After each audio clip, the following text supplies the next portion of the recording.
Hello everyone, welcome to Prakshi classes.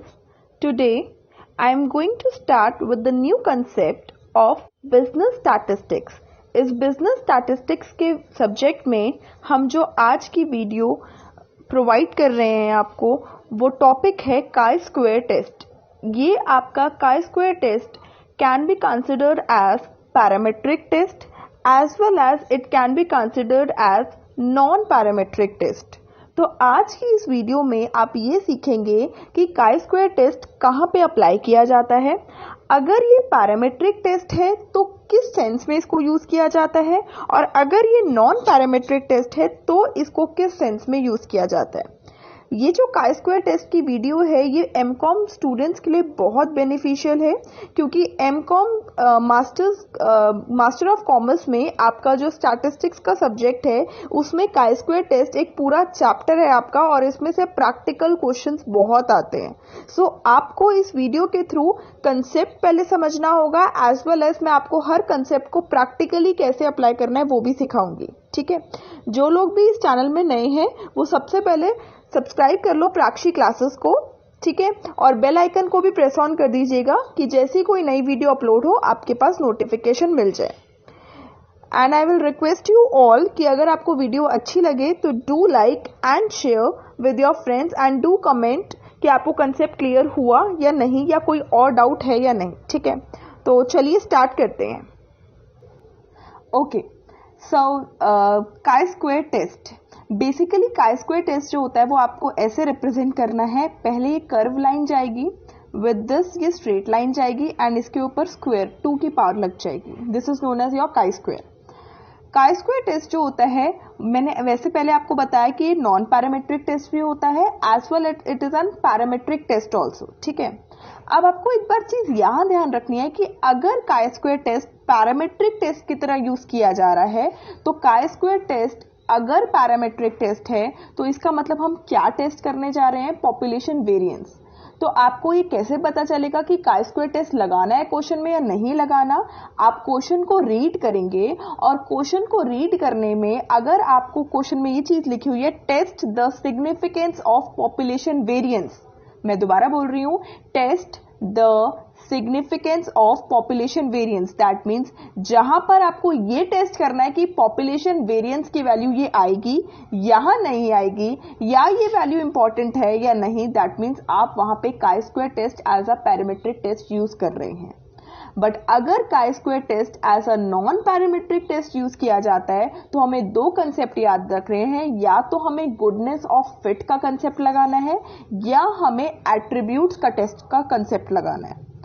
तो आपने क्या सीखा कि काई स्क्वायर टेस्ट कैसे लिखा जाता है, तो काई स्क्वायर टेस्ट ऐसे लिखा जाता है. दूसरी बात आपने क्या सीखी कि काई स्क्वायर टेस्ट अगर पैरामेट्रिक टेस्ट की तरह यूज हो रहा है तो हमें क्या टेस्ट करना है कि पॉपुलेशन वेरिएंस की वैल्यू. पर अगर काई स्क्वायर टेस्ट को आप नॉन पैरामेट्रिक टेस्ट की तरह पढ़ रहे हैं तो आप या तो test of goodness of fit पढ़ेंगे या आप टेस्ट ऑफ एट्रीब्यूट्स पढ़ेंगे. ठीक है, पर अभी तक आपने ये कंसेप्ट नहीं समझा कि काई स्क्वायर टेस्ट होता क्या है. बेसिकली काई स्क्वायर टेस्ट में हम चेक क्या करते हैं, हम ऑब्जर्व्ड फ्रीक्वेंसी को एक्सपेक्टेड फ्रीक्वेंसी के साथ कंपेयर करते हैं और ये पता करने की कोशिश करते हैं क्या इन दोनों के बीच में कोई रिलेशनशिप है वैल्यू वेरिएबल्स के बीच में या नहीं.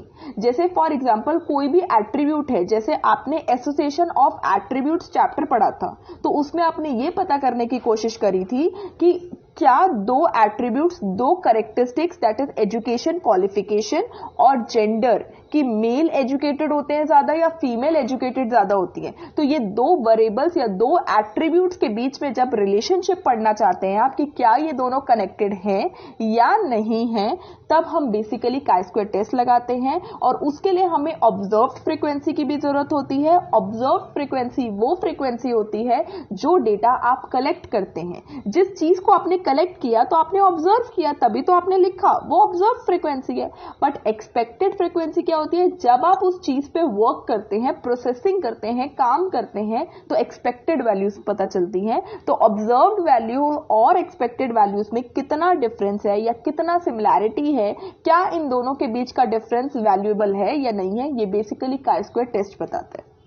तो chi square test is a test which is being used to signify to explain the significance of population variance. मैंने लिखा हुआ है chi square test is a statistical tool for testing the significance of population variance. Basically population के variance का मतलब होता है differ. तो पॉपुलेशन की वैल्यू कितनी डिफर कर रही है उसके सिग्निफिकेंस को टेस्ट करता है काई स्क्वायर टेस्ट। अब इसमें आपके पास दो वर्ड्स हैं, एक आपके पास वर्ड है बेटा पैरामेट्रिक टेस्ट और एक वर्ड है आपका नॉन पैरामेट्रिक टेस्ट। इसका जस्ट एक ब्रीफ बता देती हूँ, इसके बारे में भी एक और वीडियो प्रोवाइड करूंगी कि बेसिकली मतलब क्या होता है, पर अभी ब्रीफ समझ लो। पैरामेट्रिक टेस्ट वो टेस्ट होते हैं, वो टेस्ट जहां पे आप अप्लाई करते हो जहां पर आपको पॉपुलेशन नोन है, दैट इज पता है। और पैरामेट्रिक टेस्ट आपने ऑलरेडी पढ़ा है कि Z test, T test, F test. पर जो नॉन पैरामेट्रिक टेस्ट होते हैं वो टेस्ट होते हैं जहां पर आपको पॉपुलेशन अननोन होती है, जैसे sign test, median test, run test, Wilcoxon rank test या आपका काई स्क्वायर टेस्ट। ठीक है, अब ये पॉपुलेशन नोन और नॉन पॉपुलेशन का पता होना और ना पता होना का क्या मतलब होता है। एग्जाम्पल बताती हूँ बेटा कि फॉर एग्जाम्पल आपको ये पता करना है कि एवरेज एज क्या है स्टूडेंट्स की इन मुंबई यूनिवर्सिटी। ठीक है, अब जो मुंबई यूनिवर्सिटी के जो बच्चे वहां पे एनरोल्ड हैं उनकी एवरेज एज का पता करना है, तो आप मुंबई यूनिवर्सिटी में जाएंगे। मुंबई यूनिवर्सिटी में जो आपका एडमिन ऑफिस है वहां जाके आपके पास एक लिस्ट पता चल जाएगी कि इतने बच्चे एनरोल्ड हुए हैं हमारी मुंबई यूनिवर्सिटी में। हर एक बच्चे का जो डेटा है, उसका नेम, उसके डेट ऑफ बर्थ, उसकी एज, उसके father's name, you can get that means अब आप किस पे टेस्टिंग करने जा रहे हैं, अपनी पॉपुलेशन पे। पॉपुलेशन क्या है आपकी, मुंबई यूनिवर्सिटी में जितने भी बच्चे हैं वो आपकी पॉपुलेशन है। तो यहां आपको पॉपुलेशन पता है और आप उसका कैलकुलेट करके एवरेज एज बता दोगे। दैट मीन्स यहां पे आपका पैरामेट्रिक टेस्ट लगेगा। Why? Because parametric test is being applied only and only जब आपको पॉपुलेशन का पता हो। और पैरामेट्रिक टेस्ट में आप करते क्या है, आप पैरामीटर्स की वैल्यू कैलकुलेट करते हैं। पैरामीटर्स क्या होते हैं, मीन दैट इज म्यू, आपका स्टैंडर्ड डिविएशन दैट इज आधा न, आपका वेरिएंस आधा न का स्क्वायर। तो ये आप पैरामीटर्स जहां कैलकुलेट कर सकते हो, दैट मीन्स वहां आपने पैरामेट्रिक टेस्ट लगाया। पर अगर मैं नॉन पैरामेट्रिक टेस्ट की बात करूं, वहां पे जहां पे आपको पॉपुलेशन का कुछ पता नहीं है। फॉर एग्जाम्पल आप मुंबई में रहते हैं और आपको ये जानना है कि एवरेज वेट क्या है एवरेज वेट क्या है लोगों का जो लोग वॉक करने आते हैं सुबह। अब मुंबई इतना बड़ा शहर है, इतनी पॉपुलेशन है वहां पे, आपको कैसे पता कि सुबह मॉर्निंग में कितने लोग आते होंगे वॉक करने। आप अपने एरिया का जो पार्क है वहां पे पता कर सकते हो ऑब्जर्व करके कि इतने लोग आए थे, आज इतने लोगों का वेट है, ये इंफॉर्मेशन है। पर आपके एरिया के अलावा कितने पार्क्स होंगे, बिना पार्क के भी लोग घूमने जाते हैं, कितना जगह है। दैट मीन्स आपको पॉपुलेशन आप बता ही नहीं सकते, आपके पास लिस्ट ही नहीं है, आपके पास इंफॉर्मेशन कलेक्शन ही नहीं है। तो जब आपके पास इंफॉर्मेशन नहीं होती, जब आपके पास पॉपुलेशन अननोन होती है, तब आप वहां पे नॉन पैरामेट्रिक टेस्ट लगाते हैं। तो पैरामेट्रिक टेस्ट और नॉन पैरामेट्रिक टेस्ट की बेसिकली कहानी ये है। तो काई स्क्वायर टेस्ट अभी हम पैरामेट्रिक टेस्ट वाला कंसेप्ट पढ़ेंगे जब हमें पॉपुलेशन वेरिएंस को टेस्ट करना है, फिर दूसरी बार हम नॉन पैरामेट्रिक टेस्ट पढ़ेंगे। Okay, chi square test as a test for population variance. जब भी हम पॉपुलेशन के वेरिएंस को टेस्ट करने जा रहे हैं, दैट मीन्स हम कौन सा टेस्ट कर रहे हैं, chi square test as a parametric test. यहां पे हमें क्या टेस्ट करना है कि एक जो रैंडम सैंपल लिया गया किससे, एक नॉर्मल पॉपुलेशन से, उस पॉपुलेशन का मीन क्या है म्यू, और उस पॉपुलेशन का वेरिएंस क्या है आधा न का स्क्वायर। ये मेरी पॉपुलेशन है, इस पॉपुलेशन में से मैंने एक छोटा सा सैंपल लिया। अब इस पॉपुलेशन का मेरे को म्यू पता है मीन, और इसी पॉपुलेशन का मेरे को वेरिएंस पता है। ठीक है, और मुझे ये जानना है कि जो पॉपुलेशन वेरिएंस की वैल्यू है वो सिग्निफिकेंट है, दैट मीन्स वो वैल्यू बड़ी है या वो वैल्यू इग्नोरेबल है, छोटी है। ठीक है, तो सबसे पहले स्टेप नंबर 1 क्या होता है, किसी भी हाइपोथेसिस टेस्टिंग में स्टेप हमेशा ये होता है कि आपको नल हाइपोथेसिस सेट करना है और ऑल्टरनेटिव हाइपोथेसिस सेट करना है। तो स्टेप नंबर 1 क्या है, नल हाइपोथेसिस को सेट करना। तो नल हाइपोथेसिस कैसे लिखा जाता है, H और उसके पैर में 0। अब बेटा यहां पे हम क्या टेस्ट कर रहे हैं, हम पॉपुलेशन वेरिएंस को टेस्ट कर रहे हैं। तो हमें अपना नल हाइपोथेसिस क्या रखना है, H0 इज इक्वल टू आधा न का स्क्वायर। अब मैंने यहाँ पे आधा न का स्क्वायर इज इक्वल टू आधा न का स्क्वायर ही लिखा है, बट अगर आप देखें मैंने ब्रैकेट में क्या लिखा है, value.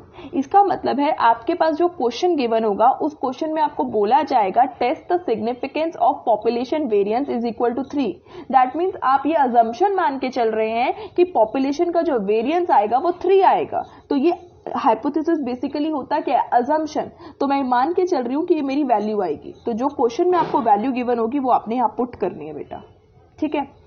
Alternative hypothesis just opposite होता है नल हाइपोथेसिस का। तो H1 इज इक्वल टू आधा नल का square is not equal to that value. अभी आपने बोला नल क्या है, इक्वल्स टू, तो इक्वल्स टू का ऑपोजिट क्या होता है, नॉट इक्वल्स टू। तो ऑल्टरनेटिव क्या होगा, नॉट इक्वल्स टू। बेटा अगर नॉट इक्वल टू का साइन है तो हमेशा याद रखना it will be a two tail test. But अगर ये नॉट इक्वल टू की जगह ग्रेटर देन का साइन है या लेस देन का साइन है, then the concept changes to one tail test और द वन टेल टेस्ट।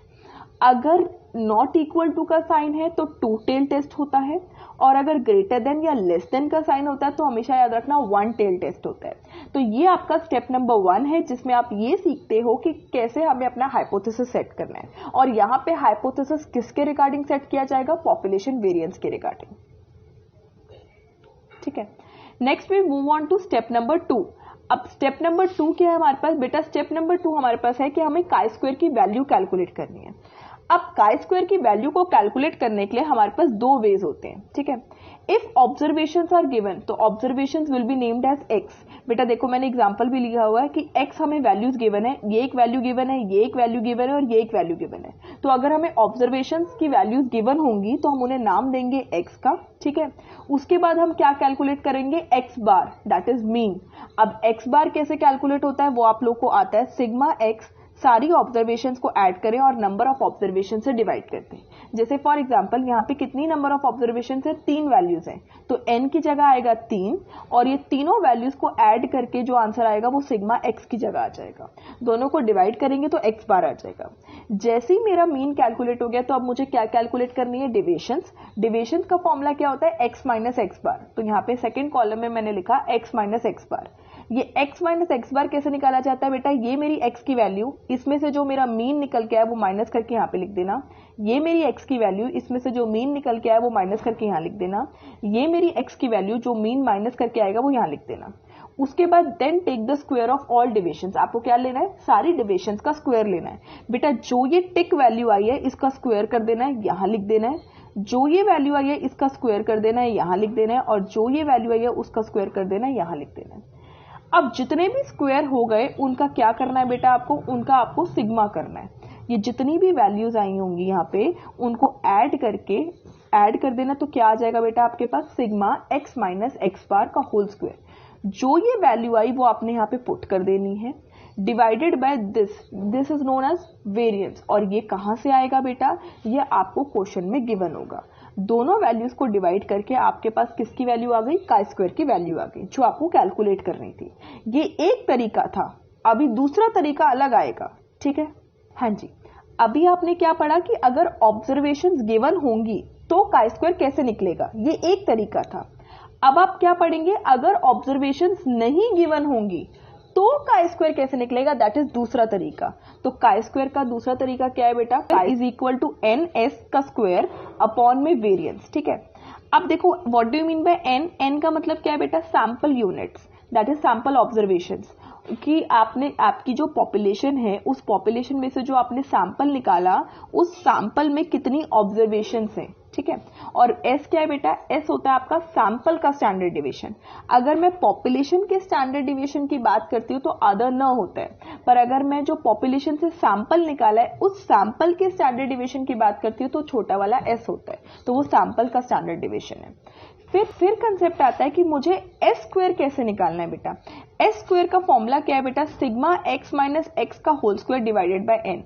और ये sigma x minus x bar का स्क्वायर आप सीख चुके हैं कि एक्स आपको गिवन होगा, ठीक है। अब देखो यहाँ पे ध्यान से समझना बेटा, अगर x गिवन होगा ना तो फिर ये वाला कंसेप्ट लगाने की जरूरत ही नहीं है। इसका मतलब है जब भी आपको s की वैल्यू निकालनी है तो जो फॉर्मूला आपने देखा है sigma x minus x bar का होल स्क्वायर, ये वैल्यू आपको गिवन होगी। 99.9% ये वैल्यू आपको गिवन होगी, तभी आप फायदा ये है इस फॉर्मूले को लगाने का, ठीक है। तो sigma x minus x bar का whole square divided by n आप करेंगे तो आपके पास एस स्क्वायर की वैल्यू आ जाएगी। जैसी एस स्क्वायर की वैल्यू आ गई आपने यहाँ पुट करनी है, फॉर्मूला सॉल्व करना है और काई स्क्वायर की वैल्यू निकाल लेनी है। तो काई स्क्वायर को निकालने के लिए आपके पास दो मेथड्स है। पहला मेथड होगा तब जब आपके पास ऑब्जर्वेशंस गिवन होंगी, तो आपने कौन सा मेथड लगाना है वो आप पढ़ चुके हैं। अगर ऑब्जर्वेशंस गिवन नहीं होंगी तो आपने कौन सा मेथड लगाना है आप पढ़ चुके हैं। Next time moving on to step number 3। अब स्टेप नंबर 3 में आपको क्या कैलकुलेट करना है बेटा, degree of freedom. Degree of freedom को आप d डॉट एफ डॉट भी लिख सकते हैं या v भी लिख सकते हैं। यहाँ पे d dot F that is degree of freedom का फॉर्मूला क्या है, n-1, और n का क्या मतलब है कि सैंपल में कितने यूनिट्स हैं या कितनी ऑब्जर्वेशंस हैं। Next we move on to step number 4। बेटा अब आपने क्या करना है, आपने काई स्क्वायर टेबल पे जाना है। अब काई स्क्वायर टेबल आपको कहाँ मिलेगी, आपकी जो स्टैटिस्टिक्स की बुक है उसमें पीछे आपके पास टेबल्स में वैल्यूज गिवन है, स्टैटिस्टिकल टेबल्स आपको गिवन है। उस स्टैटिस्टिकल टेबल्स में आपको ढूंढना है कि काई स्क्वायर की टेबल कौन सी है, और काई स्क्वायर की टेबल में जाने के बाद आपको क्रिटिकल वैल्यू ढूंढ के लानी है। किसकी क्रिटिकल वैल्यू, काई स्क्वायर की। अब काई स्क्वायर की जब आप क्रिटिकल वैल्यू ढूंढने निकलेंगे तो आपके पास एक टेबल बनकर आएगी। ये टेबल है, यहाँ पे ऐसे बहुत सारे कॉलम्स होंगे बेटा, ये रोज है, ठीक है। अब यहाँ पे बीच में बहुत सारी वैल्यूज पुट होंगी। आपने जब भी काई स्क्वायर टेबल पढ़नी है तो आपको क्या क्या चीजें याद रखनी है, डिग्री ऑफ फ्रीडम। तो यहाँ पे बेटा डिग्री ऑफ फ्रीडम लिखी होगी, मान लो 1 2 3 4 5 ऐसे, ये डिग्री ऑफ फ्रीडम है। दूसरी चीज आपने क्या पढ़नी है बेटा, level of significance. Level of significance या तो 5% होता है बेटा या 1%। तो यहाँ पे आपके पास 5% का भी दिया होगा और यहाँ पे आपके पास 1% का भी दिया होगा बेटा, ठीक है। तो अब एक चीज और याद रखनी है, मैंने यहाँ पे लिखा हुआ है if level of significance not mentioned in question. बेटा अगर क्वेश्चन में कहीं पर भी मेंशन नहीं है कि लेवल ऑफ सिग्निफिकेंस क्या लेना है, तो आपको लेवल ऑफ सिग्निफिकेंस 5% लेना है। पर अगर स्पेसिफाइड है, अगर 1% स्पेसिफाइड है तो 1%, अगर 5% स्पेसिफाइड है तो 5% लेवल ऑफ सिग्निफिकेंस लेना है, पर अगर मेंशन नहीं है तो फिर 5% लेना है, ठीक है। अब जैसे फॉर एग्जाम्पल मान लो मेंशन नहीं है तो 5% लेवल ऑफ सिग्निफिकेंस पे जो आपका डिग्री ऑफ फ्रीडम बनता है उस पे खड़े होके जहां ये दोनों वैल्यूज मैच करती हैं उस वाले बॉक्स को पकड़ के वो आपकी काई स्क्वायर की क्रिटिकल वैल्यू हो गई। फॉर एग्जाम्पल अगर मेरा डिग्री ऑफ फ्रीडम मान लो 5 है और 5% ही लेवल ऑफ सिग्निफिकेंस है, तो ये दोनों कहां मिल रहे हैं बेटा, इस वाले बॉक्स में मिल रहे हैं। तो ये वाले बॉक्स की जो वैल्यू होगी वो मेरी क्रिटिकल वैल्यू है काई स्क्वायर की। पॉइंट क्लियर यहां तक, okay. Next I am moving on to step number 5। अब स्टेप नंबर 5 सबसे लास्ट है बेटा। आपने कैलकुलेटेड वैल्यू निकाल ली थी, जो अभी हमने सीखा था कि काई स्क्वायर को कैलकुलेट करने के लिए दो मेथड्स होते हैं, वो आपने सीख लिए थे, कैलकुलेटेड वैल्यू निकल गई थी। क्रिटिकल वैल्यू मैंने आपको सिखा दिया, टेबल से लेकर आनी है। कैलकुलेटेड वैल्यू को क्रिटिकल वैल्यू से कंपेयर करना है। क्यों कंपेयर करना है बेटा, क्योंकि इसलिए कि हमें अपना जो अजम्पशन मानी थी, दैट इज हाइपोथेसिस जो माना था, उसे एक्सेप्ट करना है या रिजेक्ट करना है, ये बताने के लिए, ठीक है जी। तो अब अगर मुझे हाइपोथेसिस को एक्सेप्ट करना है या रिजेक्ट करना है, मेरे को कंपेयर करना पड़ेगा।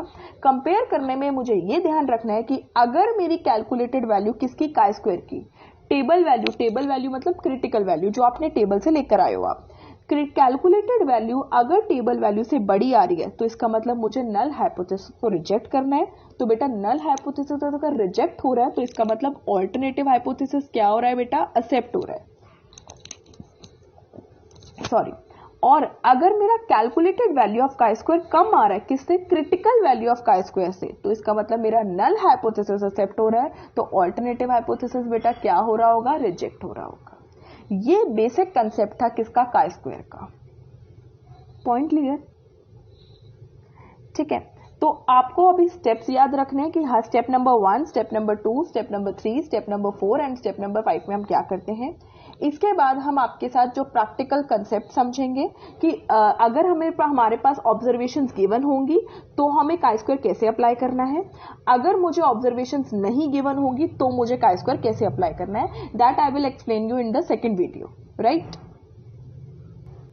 Okay, so thank you so much for watching this video. I hope ये वीडियो आपको पसंद आई हो, और अगर पसंद आएगी तो do subscribe the channel प्राक्षी classes and do share with your friends.